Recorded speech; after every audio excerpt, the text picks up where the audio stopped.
Ready. We're going to run it back, guys. Let's go. Alright, so welcome to game number 3 here between 3DB and VortiX. VortiX going to be spawning in here on the right-hand side of the map, playing as the Ro6, opening up here with the 3 villager hunting cabin start.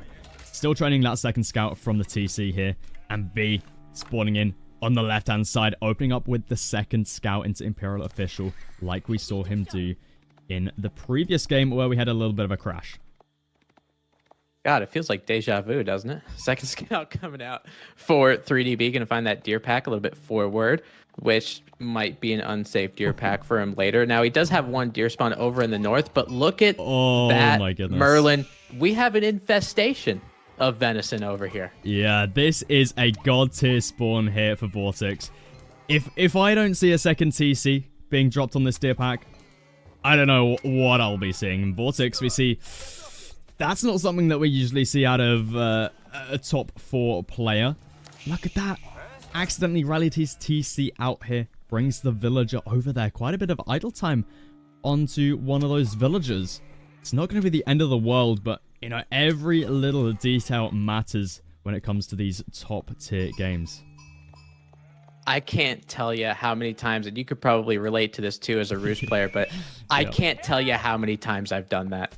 You know, if you're making your second scout out of your town center, you put it into what kind of direction you want it to go. Give yourself a reminder of where to go in terms of scout pathing. And then if you forget about it, your villager just starts walking into the void and just standing there randomly. You check back your base 20 seconds later and you're like, ooh, yikes. I just call it intentional, Tim. You know, bring him out here, start killing some deer, and say, oh yeah, I was just making sure I was killing all the deer before my opponent got to it. That's what I like to tell myself anyway. Yeah, hey, Merlin, whatever helps you sleep at night, man. Whatever it is. VortiX, though, looking at what we're seeing here based on the deer spawns, based on the wolves, now we're at a point where the second scout from B might not be worth it this time. Yeah, lots of bounty coming in from VortiX this game. Picking up here, a lot of deer, a wolf as well, more wolves over here, and obviously the 2 deer pack right at the beginning. You know, he didn't have to go far to find this. He found this immediately. That's 150 bounty, or 140 bounty, just sitting right here for him to gather up right at the beginning of the game. So VortiX will check in with his bounty in a second, but I gotta imagine it's gotta be sitting pretty high up there. Yeah, it's definitely more than 80, I would agree with you. Now, VortiX with the Kremlin again, over here on his part of his base, around the northern side of his base. It kind of looks like near the gold mine. Tried to get cheeky with that wolf, but there were just too many Chinese scouts for that. But the Kremlin's going to be able to protect that gold, protect the wood line a little bit as well. And what I would assume, just based on the first game that we've seen before the crash happened, probably a second town center from VortiX, correctly placed, hopefully, over near where all of that sweet, sweet deer is. There's even berries there too. It can protect the other side of the wood line. It's definitely multi-purpose. Yeah, and the thing is, with placing a second TC here as well, you've got this massive cliff in front of you, right? You can go for a little bit of a wall here, maybe even a little bit of a wall here, and your base is looking pretty safe because you've got the Kremlin sitting on the right-hand side here. But then again, you don't really have to worry about defense that much when you're playing up against the Chinese, especially when, after last game, we saw Beef going for 2 TC Song. So I doubt we're going to be seeing that much aggression out of the Chinese, but we'll have to tell. We'll have to wait and see. Yeah, most likely not. I think I would agree, just based on how this is going for 4 minutes into the game. VortiX might know that. You know, he knows that we're probably going to see a second town center and a Song Dynasty and stuff, so he might not be worried too much about anything like early aggression, and usually you wouldn't out of China anyway. But VortiX, now with a much better Kremlin time than the first one. I'm pretty sure his first one was around like the 440-ish at this point. So now it was about 415, 420 blaze it, and we'll be able to send a couple of those Kremlin militia over just that much quicker. Yeah, it's really, really important, right? Try and just get these out as quickly as you possibly can. Try and cause as much idle time as possible. As we see B, he's almost there when it comes to gold for his Song Dynasty. But I want to take a quick look, see what VortiX bounty is currently sitting at. Easy tier 2 right there. So VortiX got to be feeling much happier about his bounty this game. I've got to say, VortiX off to a great start in this remake. Great bounty. Great second TC position. Great age up timing here. And is going to be able to push B away from the gold. Doesn't get Song Dynasty yet.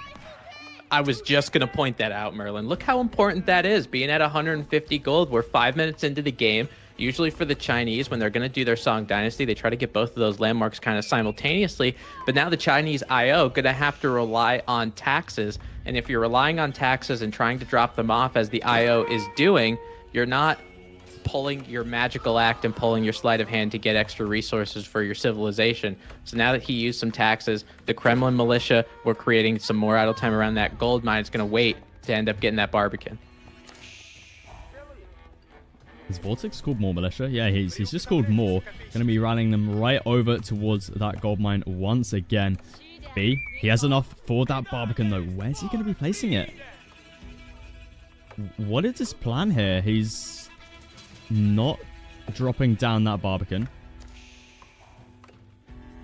There it is. There it is. 8 is going to go on that Barbican, so that'll go up lickety-split. And it looks like, I mean, in terms of what it's kind of protecting, I mean, yeah, you have the wood line that's a little bit behind it. This is not the same Barbican that we had in the first game. And I think to compare and contrast the first game from the second, I feel like B was a little bit behind in the first one, maybe because of some of his own mistakes. He lost a couple vills trying to get the Barbican up the first time. Now I think VortiX is ahead just because of how well he was able to pull his build off and get the tier 2 bounty. See B here, trying to go for that second TC. Do apologize for a little bit of the lag. I think I'm just going to pause the game for just a second here. Just so we can...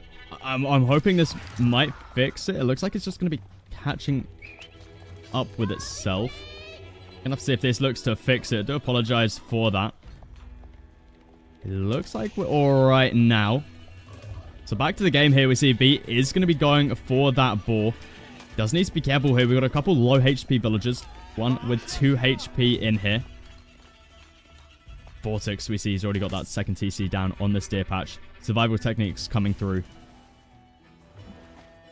Yeah, survival techniques, obviously a very good pick, not just because you're the Ro6, but again, because of this infestation that we have here. And also has a stable already, going to be trying to pump out some early knights. So this is a little bit like the first game that we saw. VortiX trying to get a little aggressive here. You got to disrupt the Chinese when they're on 2 Town Center Song Dynasty. They don't have things like fresh foodstuffs for the Abbasid, so it takes a decent amount of food to consistently pump villagers at 15 seconds a pop as opposed to the normal 20. So VortiX trying to take advantage of that, get a couple knights out, get some vill picks.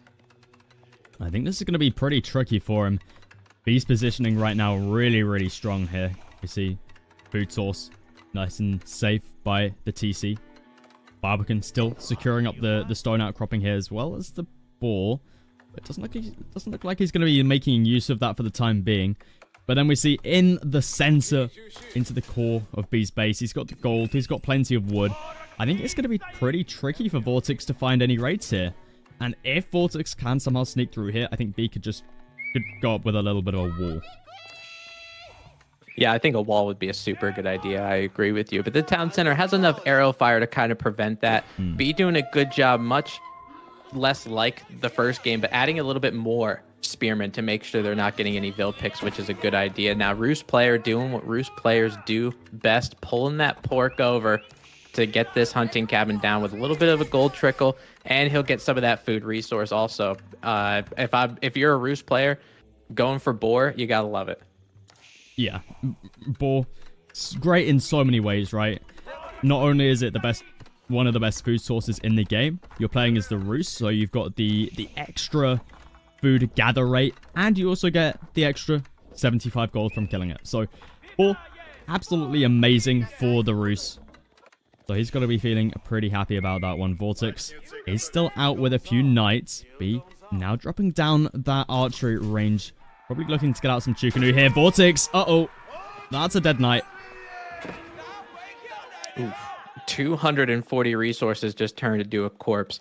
Not the best in terms of waypointing from VortiX, but it's okay. Maybe he'll make some more knights. He'll end up working it out. But for VortiX's plan of attack here, well, that's a scout that goes down too. Oh my gosh, VortiX. You're killing me here. You didn't even have a series before this. What are you doing, brother? Oh, that's going to be another knight as well. Oh, Jesus. Oh, not that much damage as I thought it would be, but we see knights going to be coming in here for VortiX. Just going to be sitting on the wood line here. Not great here, though. We see double hand cannon slits being shot onto those knights. VortiX at the moment seeming to be taking a lot of damage from just little things from B, such as Town Center Fire and Spearman out on the field. Yeah, and again, B doing a good job on that production. He has 7 spearmen that are going to help him out. It forced VortiX to go into a couple archery ranges, going to be able to pump out archers, which Ro6 usually do a good job of massing up just because of how good their wood economy really is with some of the wooden fortresses and some of the Kremlin here. That early knight on 14 HP, and although he's trickling blood all over the battlefield, will probably stay alive. That scout, a different story. We're up to 2 scouts and 1 knight that has been taken down. And I usually talk about this when I'm casting a French game, but Ro6 is very similar, especially if they're going to be going aggressive.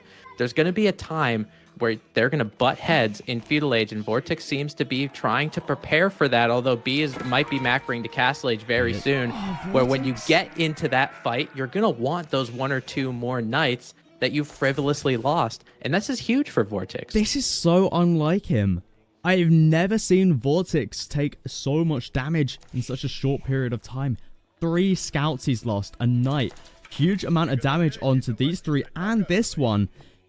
He doesn't have enough of an army here to be able to deal with B going up with the astronomical clock tower. He's still got quite a bit of army, but it's not going to be hardly enough to punish B here to the point where this Castle Age isn't going up, or, you know, where B is going to be losing a ton of ills. I think B's in a really good spot here. That age up comes through. Triple stable coming up behind this as well. I think we're just going to see mass lances out of B here.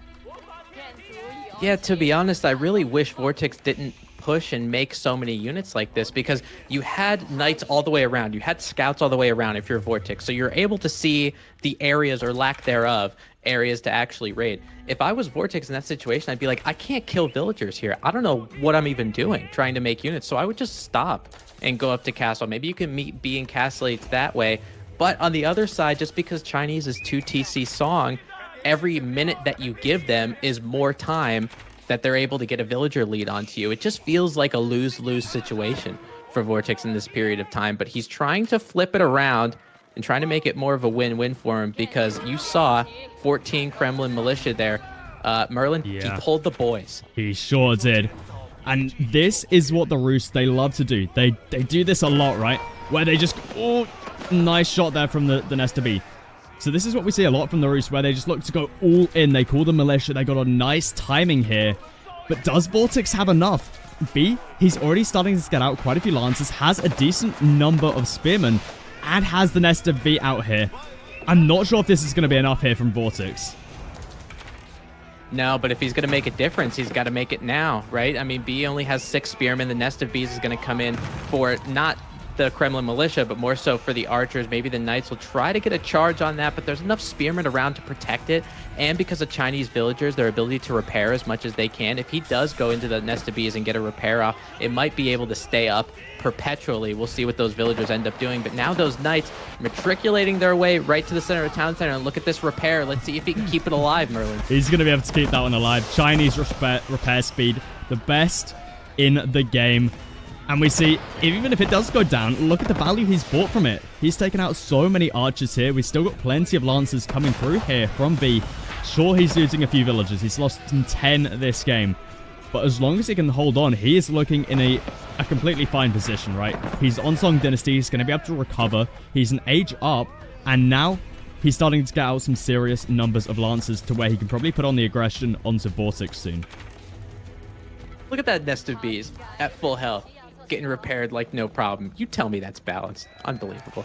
But now with the Castle Age Lancers from B, will be trying to come up. I mean, the archers for VortiX and Feudal Age not going to be doing too much. You know, I mean, they will be able to take down a couple spearmen, but that's pretty much it. Nest of Bees trying to get some stings off of those Feudal Age archers, and we'll be able to hit them a little bit. But having the siege superiority, especially the age superiority, is going to make VortiX kind of back up just a little bit. It's going to keep B's villager count safe for the time being. B, He's starting to add in a couple more spears. I really feel like we just need some more spears out of B here, just to try and guard this Nesta B. I feel like that's really what is keeping B really safe here.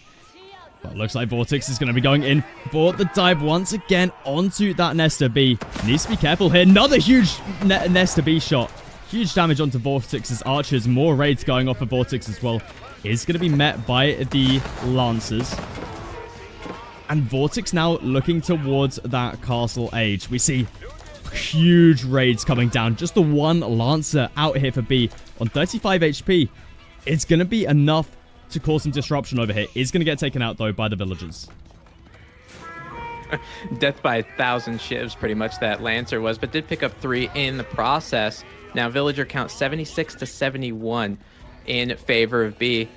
And I'm going to talk about that Nesta Bs again because it was able to keep those archers in the center. VortiX's feudal age archers in the center. It made them back up a little bit more with that Nesta Bs held together by paper clips and bubblegum. But now we have a high trade house coming up for VortiX. We got a decent amount of people in the chat watching this one. I need some predictions. Spit some numbers at me in chat. We'll see who gets the closest for that high trade house.